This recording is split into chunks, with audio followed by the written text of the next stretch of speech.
Breaking news here yesterday, guys. One of the most famous Chinese car companies, which famously, basically went bankrupt, firing all of its staff and completely stopping making production of cars over the last 6 months, has been brought back from the dead by a mysterious group of American investors. Hello, my friends. Welcome to the channel. I'm Sam Evans. You're watching the Electric Viking. Great to see you. Big thank you to our Patreon supporters and YouTube members. If you want to be a YouTube member or a Patreon supporter, I'll put some links in the description. Hi-Fi. They make electric cars in China. They sell at an average price of around $80,000 US. They actually have the highest average sale price for any EV manufacturer in the world, other than, Rematch Navira, Rematch with their supercars. And the thing is, whilst their cars are very expensive, they're also very good. But no one in China wanted to save this car company. There was, I believe, Chang'an, one of the big Chinese manufacturers, was considering stepping in to save them.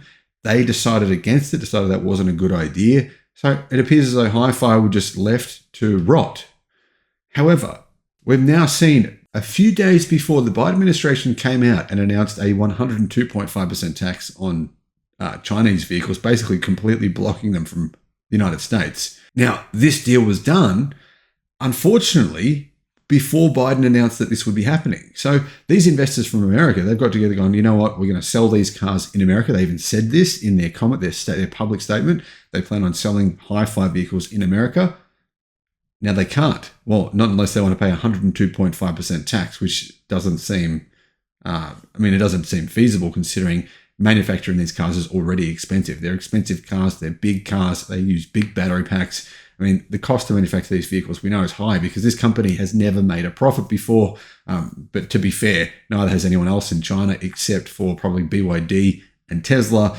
It's hard to make a profit selling expensive vehicles that cost a lot to make, that are very, very luxurious, that have things like gull-wing doors, etc., etc.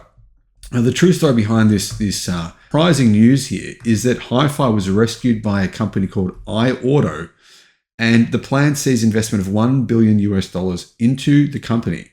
Cooperation between the two parties will allow Hi-Fi to resume full production to fulfill actual orders. They say they had orders, they weren't delivered. Apparently also some staff weren't paid for months. I don't know if those staff ended up being paid, but this $1 billion would enable them to also pay staff that had not been paid and that basically hadn't worked either. No one's worked at this company for many months now.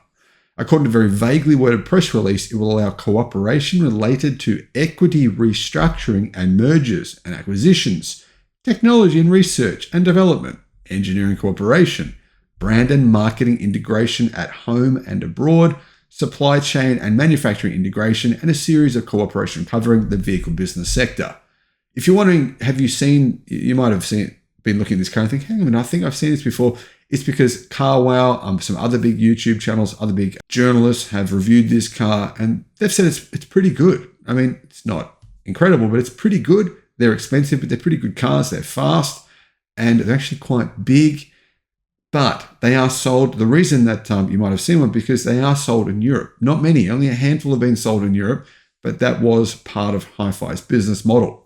So the question is, who are these investors from America? Well, apparently they are incorporated under the state of Delaware. Not that that tells you very much. They're called iAuto, and the company's website says exactly nothing. It says our website is currently undergoing maintenance. Apparently they are a group of financial investment and advisory professionals with extensive experience in the automotive industry. The company focuses on clean energy vehicles. The press release makes a number of interesting statements. They say that they have some patents that they maybe want to use with Hi-Fi.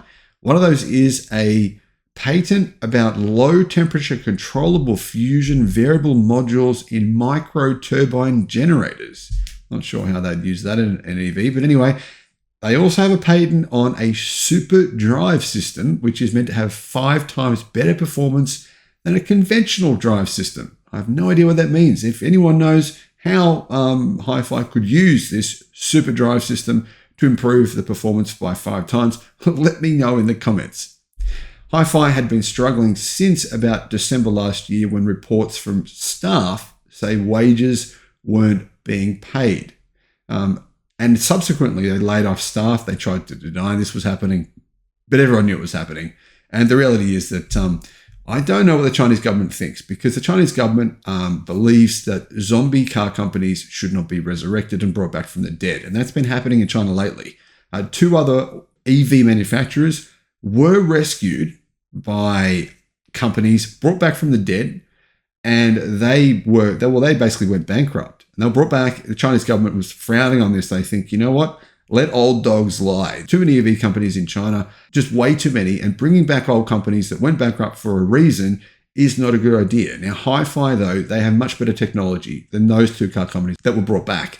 Hi-Fi do have some pretty damn impressive cars. But the question here remains, what's the $1 billion for? How long is it going to last? I mean, we're seeing EV companies lose $1 billion in a couple of months. Will this allow the company to succeed or be financially successful? If they're just going to sell cars in China, in the bloodbath of China, then the answer would be absolutely not. If they're going to sell cars in North America, I could see it working. But now that they can't, or at least they can't sell them when they're made in China, in the US, that seems to be a big issue. Let me know what you think. Thanks for watching.